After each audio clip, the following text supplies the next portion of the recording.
तो इस कहानी की शुरुआत में हमें एक मास्क वाला आदमी दिखाया जाता है। इस आदमी का नाम बेन होता है और उसने एक न्यूक्लियर फिजिसिस्ट डॉक्टर ब्रेवल को किडनैप कर लेता है। बेन पहले राज अल गुल के साथ काम किया करता था। राज अल गुल वही इंसान है जिसने ब्रूस वेन को ट्रेनिंग दी थी। जोकर की दहशत खत्म हुए पूरे 8 साल हो चुके हैं और इसीलिए गौथम सिटी में क्राइम्स नहीं होते हैं, जिसकी वजह लोग हार्वी डेंट को मानते हैं, जबकि लोग बैटमैन से नफरत करते हैं। जबकि बुरा इंसान हार्वी डेंट था, लेकिन बैटमैन ने उसका सारा इल्जाम अपने सिर ले लिया ताकि लोगों का हार्वी डेंट के ऊपर का भरोसा कायम रहे। और ये सारी सच्चाई सिर्फ कमिश्नर गॉर्डन ही जानते हैं, क्योंकि यह हादसा उन्हीं की आंखों के सामने हुआ था और गॉर्डन ये सच्चाई अब लोगों को बताना चाहते थे, लेकिन वो बता नहीं पाता। इसी पार्टी में सलीना नाम की एक वेटर होती है और वो ब्रूस वेन के कमरे में जाती है। ब्रूस वेन के कमरे में सिर्फ वही जा सकता है जो कि कोई वेटर हो। इसी बहाने से सलीना उस रूम में जाती है। वो वहाँ ब्रूस वेन की फिंगरप्रिंट्स चुराने के लिए आई थी, लेकिन ब्रूस वेन उसे पकड़ लेता है, लेकिन फिर भी वो किसी तरह वहाँ से भाग जाती है। लेकिन वो ब्रूस वेन का फिंगरप्रिंट चुराने में कामयाब हो जाती है। ब्रूस वेन जो कि अब बूढ़ा हो चुका है, उसने 8 सालों से वर्कआउट नहीं किया था, जिसकी वजह से अब वो कमजोर हो चुका है। यहाँ पर सेलेना उस फिंगरप्रिंट का सौदा करने एक आदमी के पास जाती है, लेकिन बाद में वही आदमी उसे धोखा दे देता है। इसलिए वो अपनी चालाकी से पुलिस गॉर्डन को वहाँ पर बुला लेती है। वो वहाँ से भाग जाती है, लेकिन गॉर्डन सेलेना को भागते हुए देख लेता है। वो उसका पीछा करते करते अंडरग्राउंड टनल्स में पहुंच जाता है। वहाँ उसे सेलेना तो नहीं मिलती, लेकिन वहाँ उसे बेन देख लेता है। यहाँ बेन ने अपना अड्डा बनाया होता है। इनके चंगुल से गॉर्डन बड़ी ही मुश्किल से भाग पाता है, जिसमें वो बहुत जख्मी हो जाते हैं। इसके बाद हमें ब्रूस वेन को दिखाया जाता है। उसे एक इंस्पेक्टर से पता चलता है कि उसके अनाथालय में चैरिटी नहीं जा रही है। जब वो इसके बारे में अल्फ्रेड से बात करता है, तब अल्फ्रेड उसे बताता है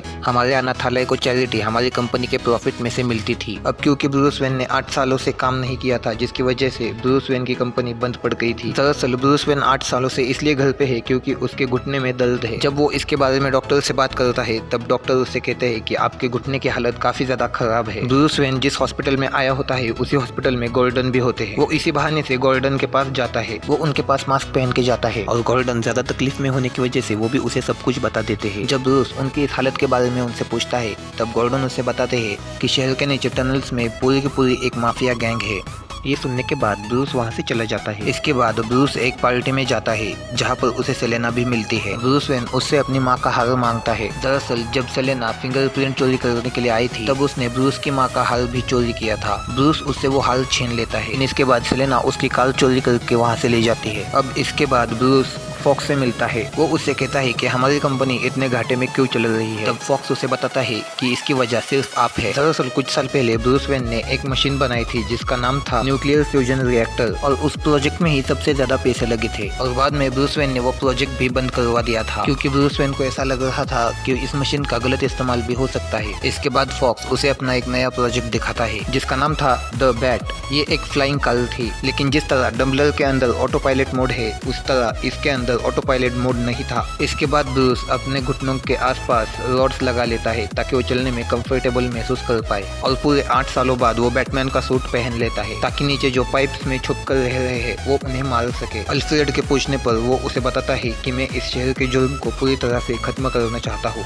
शहर के टनल्स में कुछ माफिया के लोग हैं जो कि छुप कर रह रहे हैं। तब अल्फ्रेड उसे बताता है कि शहर के टनल्स में जो छुप के रह रहे हैं वो बेन के लोग हैं। वो उसे बताता है कि इस दुनिया में एक ऐसा कुआं है जिसके अंदर से अब तक कोई नहीं निकल पाया। उस कुएं के अंदर हजारों लोग हैं और उस कुएं में से अब तक सिर्फ एक ही इंसान निकल पाया है, उसका नाम है बेन। उस कुएं में से निकलने के बाद वो लीग ऑफ शैडोज नाम की टीम में भर्ती हो गया था। ये वही ऑर्गेनाइजेशन थी जिसके अंदर ब्रूस वेन ने ट्रेनिंग ली थी। अब यहाँ पर हमें बेन को दिखाया जाता है जिसके पास ब्रूस वेन के फिंगरप्रिंट्स थे। दरअसल जिस आदमी ने सेलेना को धोखा दिया वो बेन का ही आदमी था और वो उन फिंगरप्रिंट्स को ले जाने में कामयाब हो गया था। बेन उन फिंगरप्रिंट से काफी सारे गलत शेयर्स खरीद लेता है, जिससे ब्रूस वेन की कंपनी को बहुत ज्यादा नुकसान पहुंच सकता था। लेकिन तभी पुलिस वहां पर आती है और वो वहां का पावर सप्लाई काट देती है। लेकिन इंटरनेट का प्रोसेस अभी भी चल रहा होता है, जिससे ये काम थोड़ा स्लो होता है। बेन वहां से भाग जाता है और बैटमैन उस इंसान को ढूंढने लगता है जो कि ये प्रोसेस कंटिन्यू कर रहा है। लेकिन जब तक बैटमैन उस तक पहुंचता तब तक सारे शेयर्स खरीद लिए जाते हैं। इतनी ही देर में पुलिस भी वहां पर पहुंच जाती है और वो बैटमैन को पकड़ना चाहती थी, क्योंकि बैटमैन के ऊपर तो पुलिस वालों के कत्ल का इल्जाम है जो कि हार्वी डेंट ने किए थे। लेकिन बैटमैन अपने बैट व्हीकल में बैठकर वहां से भाग जाता है। इसके बाद हमें सेलेना को दिखाया जाता है जो कि उस इंसान के पास गई थी जिसके पास ब्रूस वेन का फिंगरप्रिंट है। सेलेना ने सुना था कि उस इंसान के पास एक ऐसा डिवाइस है जो कि किसी के भी क्रिमिनल रिकॉर्ड्स छुपा सकता है और सेलेना के ऊपर भी कई सारे केसेस चल रहे थे और इसीलिए सेलेना ने ब्रूस वेन के फिंगरप्रिंट्स चोरी किए थे ताकि वो उन फिंगरप्रिंट्स को उस इंसान के पास देकर अपने क्रिमिनल रिकॉर्ड्स हटा सके। उस इंसान का नाम होता है डेकेट। जब सेलेना उस डिवाइस के बारे में डेकेट से पूछते हैं तब डेकेट बताता है कि ये सब अफवाह है, मेरे पास ऐसा कोई भी डिवाइस नहीं है। इतने में ही डेकेट के लोग वहाँ पर आ जाते हैं। तभी बैटमैन वहाँ पर आता है और वो सेलेना को बचा लेता है। अब अगली सुबह ब्रूस को ये पता चलता है कि जो शेयर्स उन्होंने खरीद लिए थे वो सारी कंपनियां डूब चुकी है, यानी कि अब ब्रूस वेन पूरी तरह से कंगाल हो चुका है। इसी बीच उसे पता चलता है कि डेकेट उसके न्यूक्लियर रिएक्टर के पीछे पड़ा है, इसलिए वो मरिंडा नाम की एक लड़की को अपनी कंपनी का CEO बना देता है। ये पोजीशन डेकेट अपने लिए चाहता था। जब वो बेन से इसके बारे में पूछताछ करता है तब बेन उसे बताता है कि सब कुछ प्लान के मुताबिक हो रहा है और बेन डेकेट को मार देता है।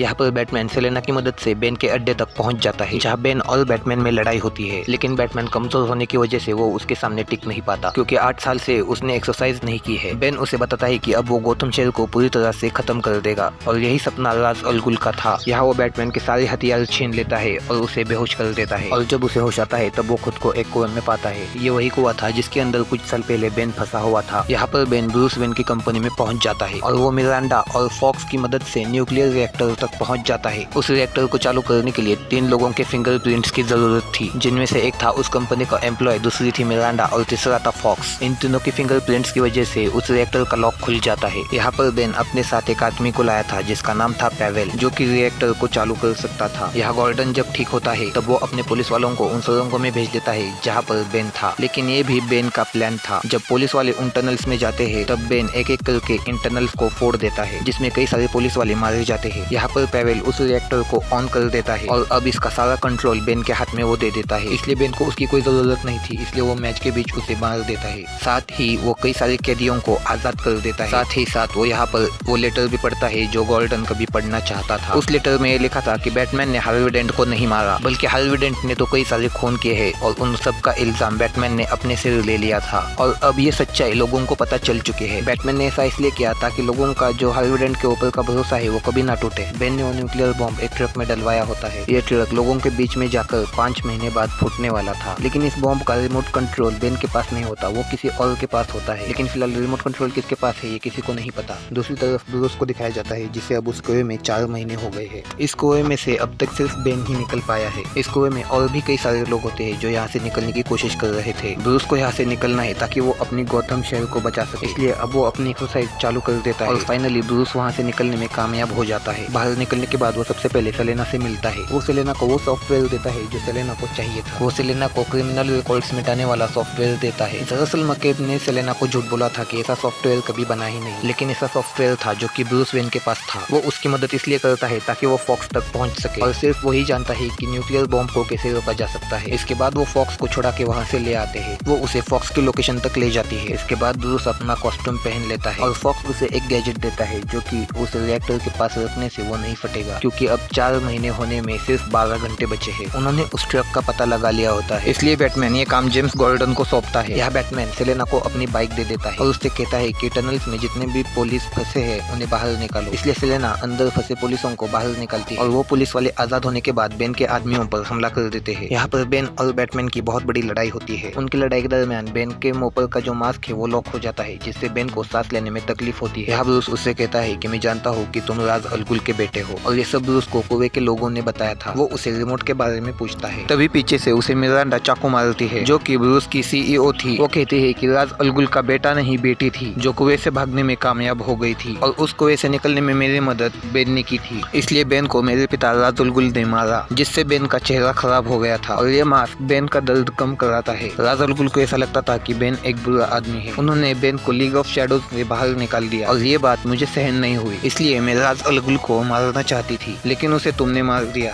दरअसल राज अल गुल ने उसे पहले ही बता दिया था कि ब्रूस ही बैटमैन है। बैटमैन ने राज अल गुल को मारा, इसीलिए मिरांडा गौथम शहर को तबाह करना चाहती थी, क्योंकि बैटमैन अपने शहर से बहुत ज्यादा प्यार करता है। वो यहाँ बटन तो दबाती है लेकिन कोई बॉम्ब ब्लास्ट नहीं होता, क्योंकि अब तक गॉर्डन ने उस गैजेट को बॉम्ब के पास रख के सारे सिग्नल्स जैम कर दिए थे। वो बैटमैन को बेन के हाथों सौंप कर वहाँ से चली जाती है। वो लोगों के बीच में जाकर उस बॉम्ब को फोड़ना चाहती थी, इसलिए मिरांडा वो बॉम्ब एक्टिवेट करने के लिए वो ट्रक लेकर वहाँ से भाग जाती है। यहाँ बेन उसे मारने ही वाला होता है, लेकिन तब तक सेलेना वहाँ आ जाती है और वो उसे शूट कर कर देती है, जिससे बेन अब मारा जाता है। इसके बाद वो दोनों मिरांडा के आदमियों से निपट कर उसे पकड़ने के लिए जाते हैं। जब वो मिरांडा का पीछा कर रहे थे तब मिरांडा के लोग उन पर हमला कर देते हैं और इन दोनों की लड़ाई में मिरांडा का ट्रक पलट जाता है, जिसमें मिरांडा मारी जाती है। इसके बाद बैटमैन उस ट्रक को लेकर समुद्र में चला जाता है, जहाँ पर वो बॉम्ब फट जाता है और बैटमैन उसमें मारा जाता है। यहाँ कमिश्नर गॉर्डन भी जान जाते हैं कि ब्रूस वेन ही बैटमैन था। जब गॉर्डन इसके बारे में फॉक्स से पूछताछ करता है तब फॉक्स उसे बताता है बैटमैन का जो फ्लाइंग ऑब्जेक्ट था जिसका नाम उसने बैट रखा था, वो पहले ऑटो पायलट नहीं था, लेकिन बाद में ब्रूस वेन ने खुद उसे ऑटो पायलट बनाया था, जिसका मतलब साफ है कि ब्रूस वेन अभी तक जिंदा है। ये बात गॉर्डन समझ जाता है। अब एक दिन अल्फ्रेड उस जगह जाता है जहाँ ब्रूस के पिता उसे कॉफी पिलाने के लिए ले जाया करते थे और वहाँ पर अल्फ्रेड को ब्रूस दिख जाता है जो कि सेलेना के साथ था और उन दोनों ने शादी कर दी थी। अल्फ्रेड उसे कुछ नहीं कहता और इसी के साथ साथ ये कहानी यहीं पर खत्म हो जाती है।